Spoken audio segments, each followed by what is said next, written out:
Today on Pro Church Daily, we're talking about how Life.Church social media smartly uses current events. Well, hey there, and welcome to Pro Church Daily, the show where in 10 minutes or less you'll get your daily dose of tips and tactics to help your church share the message of Jesus while we navigate the biggest communication shift that we've seen in the last 500 years.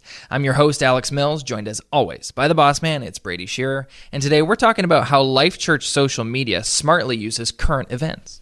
I wanted to highlight a church that does exceptional things on social media so your church can get inspired and see what other churches are doing and how it's working for their own ministries. Right. We lived through on a monumental event just a couple of weeks ago. The Yanny versus Laurel debate that will go down in history Of course. as one of those viral phenomenons that stopped the entire continent of North America and beyond for one day, and then everyone forgot about Well, it. you weren't in the office when this came about, so I know what I heard. What did you hear when you heard it for the first time? I'm in the minority. I heard Yanny. So did I. Really? Yeah. Laurel. Yeah. Us millennials, us young people. I know, but we found one of those websites that had like the slider where you could slide the audio back and forth. With so the you could, EQ to- yes, you could man. totally isolate it, but it was such a mind trip. But I mean, we talked about it for days in the office. And it wasn't uncommon for individuals and companies, corporations to leverage this viral phenomenon and integrate it into their own social media. And one example was Life.Church. So Life.Church on their Instagram stories, basically the first slide said, our Life.Church staff weighs in on the debate. Do you hear Yanny or Laurel? And then they went around to different people on staff filming videos, asking them in real time, hey, what are you hearing? So one said Yanny. One said Laurel. One was Team Westbrook. and this is topical and regional for Life.Church because they're from Oklahoma City. Yeah. That individual, this staff member, is referring to Russell Westbrook, the basketball player for the Oklahoma City Thunder, Right. who is somewhat of a disruptive character in basketball because there's a debate. Is he a very good individual player only, or does he actually make people better? Yeah. And this pastor or team member at Life.Church is putting support behind his local player. So they even made it fun and regional for them. And then they close out the story by asking, what about you? Vote below with the poll on Instagram stories, Team Yanny or Team Laurel. And we wanted to use this as a good example of a church that was leveraging current events, really a viral phenomenon, and integrating it into their own social media because this is a great way to get engagement. And at the end of the day, there's really this like 3-step funnel to accomplishing your mission and vision as a church. And that is, it starts with attention. We always say attention is the most valuable commodity your church can possess.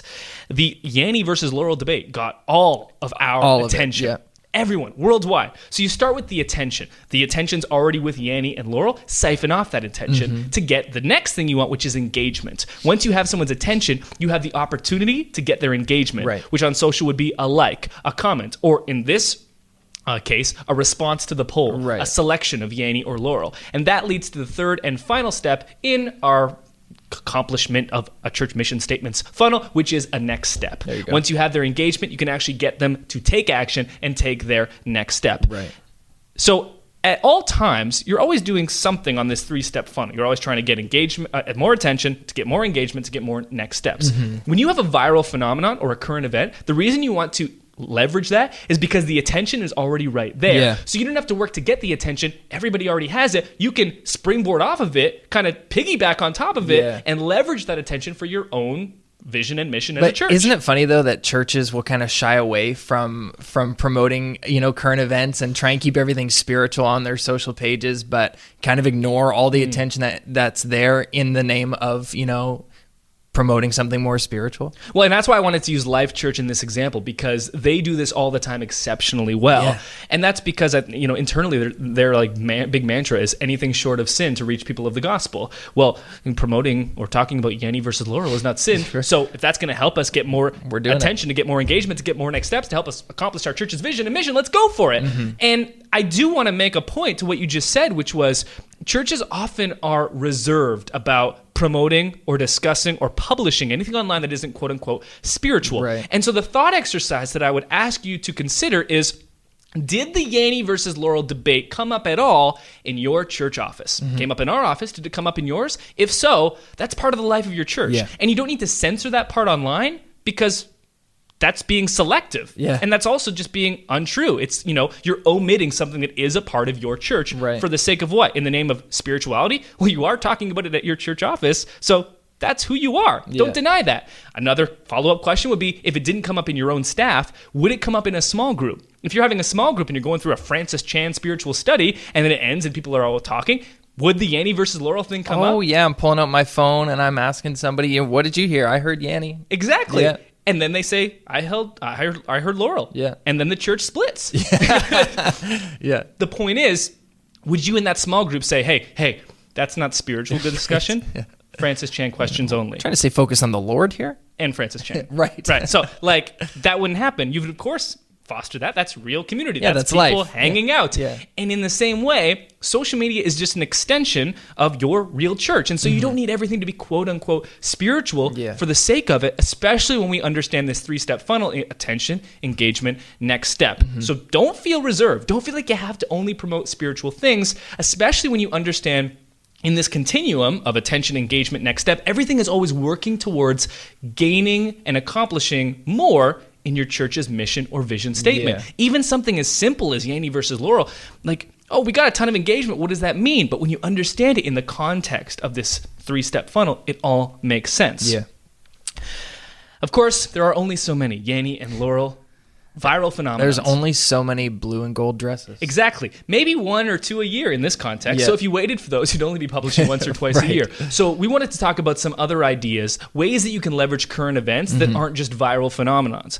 Obviously, when Yanny and Laurel came out, I put a post on my own Insta story. But if I only waited for those, they'd be few and far between. Right. Sometimes you need to work on getting your own attention or finding other ways where attention is already being paid. So we wanted to offer 3 different examples of ways that you can do this. These are going to be quote-unquote non-spiritual posts for your church's social media, but they're going to get a ton of engagement, which will then lead to next steps. Yeah. Especially when it comes to influencing the social media algorithms. If you get engagement on one post, you're going to get more engagement on the next. Yeah, and it's just a ton of fun.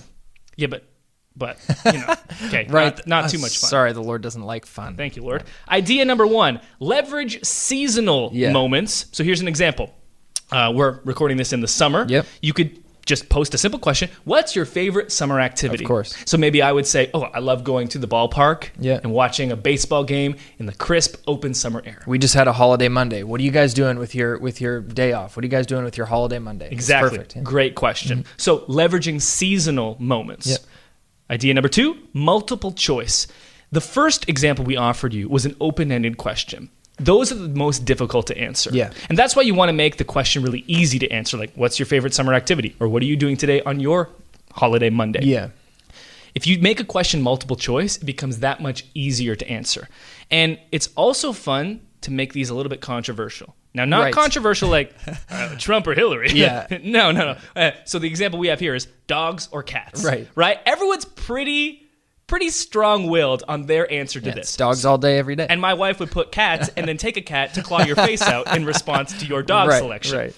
And so this can be a fun way of getting engagement. If you're scrolling through, it's very hard to resist being like, okay, I cannot let the cat people win. Yeah. Not today, Satan. Dogs it is. Yeah. So that's another example. Multiple choice, really 1 or 2. A true or false, one or the other. Yeah, not too many choices. The final is what I call the elimination question. So this is a question that you pose and say, if you had to get rid of one of these, which would you choose? This one's savage. So one example of this would be, you have to get rid of one forever. This will never exist in the world anymore. Okay. Which one do you choose?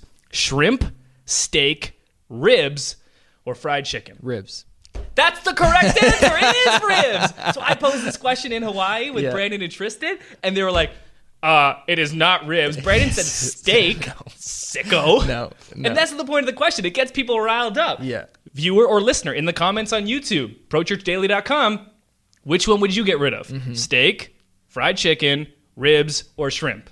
Obviously, the answer is ribs. Right. But I remember I heard this question on a podcast, and there was a 20-minute debate where, and you know what's funny? Fried chicken, not once was eliminated. You can't live without it. Apparently not. That'll do it for today's episode of Pro Church Daily. Leave your response below. Shrimp, steak, ribs, or fried chicken. We'll see you next time.